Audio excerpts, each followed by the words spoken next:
संदेश न्यूज में आपનું સ્વાગત। હું કિન્નરી। સમાચારો પર કરીએ નજર। દેશના ઘણા રાજ્યોમાં ભીષણ ગરમી પડી રહી છે, ત્યારે આ વચ્ચે હવામાન વિભાગ દ્વારા ઉત્તર પ્રદેશ, દિલ્હી, બિહાર, પંજાબ સહિત 17 રાજ્યોમાં આંધી, તોફાન અને વરસાદનું એલર્ટ જાહેર કરવામાં આવ્યું છે।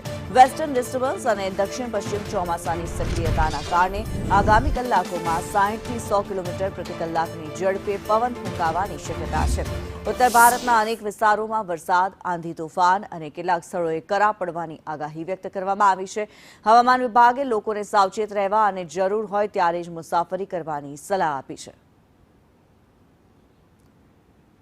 હવામાન વિભાગ દ્વારા આગાહી કરવામાં આવી છે। વરસાદની આંધીની આગાહી કરવામાં આવી છે। દિલ્હી, હરિયાણા, પંજાબ જે રાજ્યો છે જ્યાં વરસાદની આગાહી કરવામાં આવી છે। 17 રાજ્યોમાં આંધી વરસાદનું એલર્ટ આઈએમડી દ્વારા ચેતવણી આપવામાં આવી છે।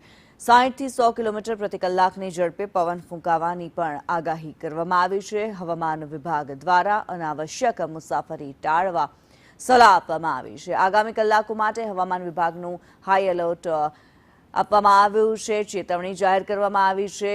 પંજાબ, હરિયાણા, દિલ્હી જેવા રાજ્યોમાં ઉપરાંત યુપીમાં વરસાદ અને આંધીની શક્યતા વ્યક્ત કરવામાં આવી છે। દેશના જે શહેરો છે ત્યાં તાપમાનની જો વાત કરવામાં આવે, તાપમાનમાં ઘટાડો નોંધાયો છે, ત્યારે 17 રાજ્યોમાં આંધી, તોફાનનું જે એલર્ટ આપવામાં આવ્યું છે। દિલ્હી, યુપી, બિહાર, પંજાબ વરસાદ, આંધીની શક્યતા વ્યક્ત કરવામાં આવી।